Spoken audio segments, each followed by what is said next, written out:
All right, in this lesson, we're looking to talk about prokaryotes and eukaryotes and their structure. So it's important that we understand our organelles first before we can jump into this. All right, this is topic 1.2, quite a lot of knowledge and skills there, and our guidance specifically talks about drawing those prokaryotic and eukaryotic cells and what they should involve. So it's really important that we understand exactly what we need to identify and what their jobs are within the cell. All right, let's talk about microscopy to start with. We ourselves have experienced light microscopes, okay? That's what we have in our labs. That's what most people deal with on a daily basis. Electron microscopes, however, are created in order to see at a much higher resolution, okay? And that's going to give everyone the ability to see in far more detail. Now, with the naked eye, this is what we can see. Basic macro structures, and we start to overlap a little bit with what we can see under a light microscope. We can start to see the cells here and even down to bacteria, but not with great confidence. Once that electron microscope was created, we are starting to see tiny parts of cells and even viruses and all the way down to atoms. Okay, so that's what we're talking about with high resolution. They have the same basic structure, but they're obviously, the electron microscopes are much bigger, much more cumbersome, and far more expensive because they do such an amazing job. So we're going to, pretend this is the same cell. This is the kind of resolution we would see with a light microscope versus the detail we would see with an electron microscope. So animal cell right there, epithelial cell off the cheek, and there's some plant cells, and we would expect, based on our electron micrographs, that's what we would see. So we're definitely increasing in resolution and detail. So now that we understand that, really what we need to do is say, okay, well, we can see these things, what do we know about them? So we're talking about prokaryotes and eukaryotes. Now, there's different types of cells, we understand that, but they can be categorized into two parts here, eukaryotes and prokaryotes. Now, eukaryotes are the ones we usually talk about, our plants and our animals. Sometimes you hear a little bit more about protista and sometimes we talk about fungi, but over here in the prokaryotes are our very old, ancient style cells. So our primitive cells, sometimes you hear them called. So our bacteria and versions of bacteria that are similar. Prokaryotes are the simple, earliest organisms. Okay, we say simple because we're comparing them to eukaryotes and our more complex multicellular beings, but they still have to do quite a lot, just in one cell, really. They are extremophiles, which means they can live pretty much everywhere on Earth. You'll find them in the Antarctic, you'll find them in crazy hot springs that are, 70, 80 degrees. You'll find them everywhere you can think of, okay? Think bacteria. Right, they are unicellular. They divide using binary fission, which is very similar to mitosis, and most of them are bacteria. So when we're talking about prokaryotes, that's what we're thinking about. So there's no compartmentalization in a prokaryote. It's all just like you've picked up every bit of furniture in your house and tossed it in the pool and everything's floating around together. That's how I think of it. They don't have a nucleus, right? All their genetic information is just floating in amongst all their other stuff in the cytoplasm. They do have a cell membrane, and they do have a cell wall, but that's about the extent of it, okay? So that cytoplasm is one giant compartment. It's one big room with everything they need in it, and there's nothing else. There's no walls and nothing to separate each bit off.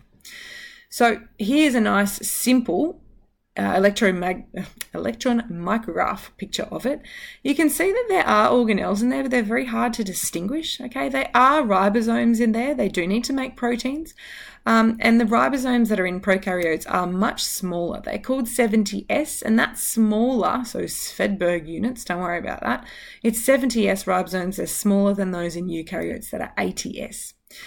Now, the DNA is in a big circle, so think a continuous circle like a big hula hoop, and it's called a plasmid.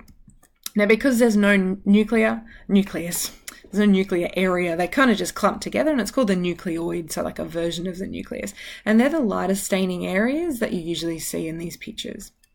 So the exterior, you can see that cell wall around the outside, but there's also a possibility that there's a slime capsule outside of that, and that can kind of help bacteria go undetected in the immune system. There's also pili, which are for adherence, so they can stick to, different cells once they're inside an organism. And there's flagella, so, that tiny little tail waggling along for a bit of movement. Now, in eukaryotes, we're talking animal cells, we're talking plant cells, we're getting to that more complex internal structure. And eu means true, and the karyon part is Greek for kernel. So we're talking about a true nucleus, and that's what eukaryotes are, as opposed to, say, the pro, which in prokaryotes, which is, they're not quite there yet.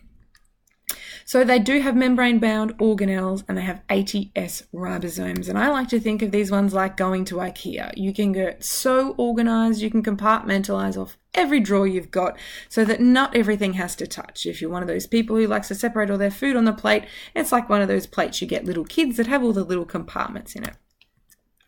All right, so eukaryotes have membrane-bound organelles and they have membrane-bound nucleus specifically. And if we think back to our organelles, this membrane around the nucleus is so complicated that it actually folds out and becomes other organelles like the endoplasmic reticulum. Now, it was thought initially that the cell membrane around the outside kind of bulged inside the cell and then created little membranes around all the organelles just like this. So it's a really interesting history there. And the nucleus contains chromosomes. We are not like bacteria. We have multiple and they are paired up. You get one from one parent and one from the other. So you can see here this is called a karyotype and you're getting pairs of everything, and this person here is a male with the XY chromosomes there. There are benefits to walling off all your little sections. Mostly we can wall off harmful substances should they come inside the cell or should we engulf them. We can maintain the internal environment of the cytoplasm like the pH very easily because there's not everything just coming on in. We can move things around the cell very efficiently in little packages, and we can concentrate our enzymes so we don't have them all diluting out because they're running all over the cell. Right, we're specifically talking about types of eukaryotic cells like plants and animal cells, and we need to know how to go and interpret a diagram like this, or an electron micrograph, or a more simple diagram, or create a simple diagram from those electron micrographs. Prokaryotes, you can see here on this scale, are tiny. They are about the size of the mitochondria or an organelle within an animal cell. So we're talking a size difference of about 10 times.